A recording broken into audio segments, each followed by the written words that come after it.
Welcome to Bite at a Time Books Behind the Story, where we answer the questions you have about your favorite classic authors. What inspired your favorite author to write their novels? What was going on in the world at the time? Follow along with us as we tell you what was happening in the world while your favorite authors wrote your favorite classics. My name is Bree Carlile, and I love to read, and wanted to share my passion with listeners like you. If you enjoy our show, be sure to follow the show on your favorite podcast platform so you get all the new episodes.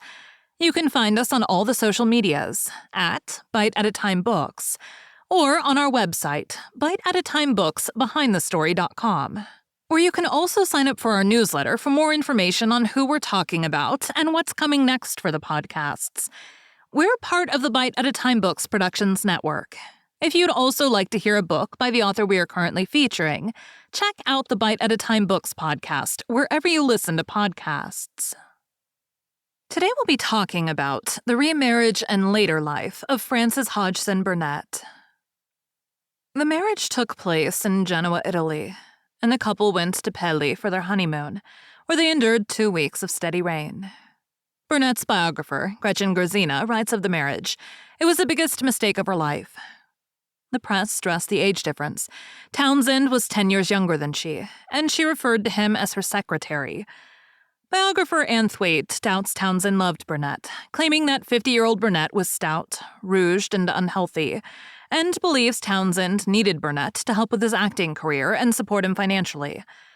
Within months, in a letter to her sister, Burnett admitted the marriage was in trouble, describing Townsend as scarcely sane and hysterical. Thwaite argues that Townsend blackmailed Burnett into the marriage, and he just wanted her money and to be in control of her as a husband. Unable to bear the thought of continuing to live with Townsend at Maytham, Burnett rented a house in London for the winter of 1900 to 1901. There she socialized with friends and wrote. She worked on 2 books simultaneously, The Shuttle, a longer and more complicated book, and The Making of a Marchioness, which she wrote in a few weeks and published to good reviews. In the spring of 1901, when she returned to the country, Townsend tried to replace her longtime publisher, Scribner's, with a publishing house offering a larger advance. In the autumn of 1902, after a summer of socializing and filling Maytham with house guests, she suffered a physical collapse. She returned to America, and in the winter of 1902 entered a sanatorium. There she told Townsend she would no longer live with them, and the marriage ended. She returned to Maytham 2 years later, in June 1904. Maytham Hall had a series of walled gardens, and in the Rose Garden she wrote several books. It was there she had the idea for The Secret Garden, mainly written at the Manor House in Will Hill Park, while visiting Manchester.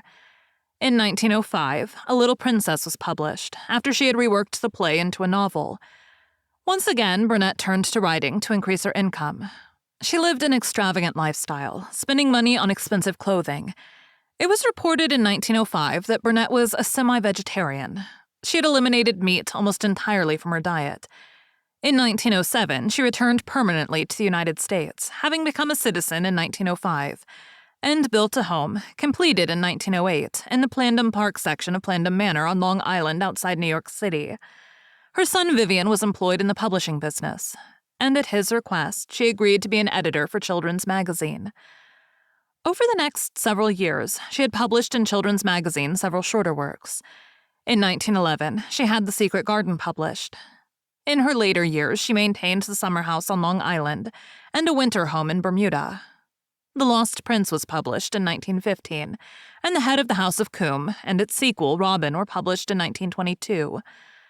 Burnett lived for the last 17 years of her life in Plandom Manor, where she died on 29 October 1924, aged 74.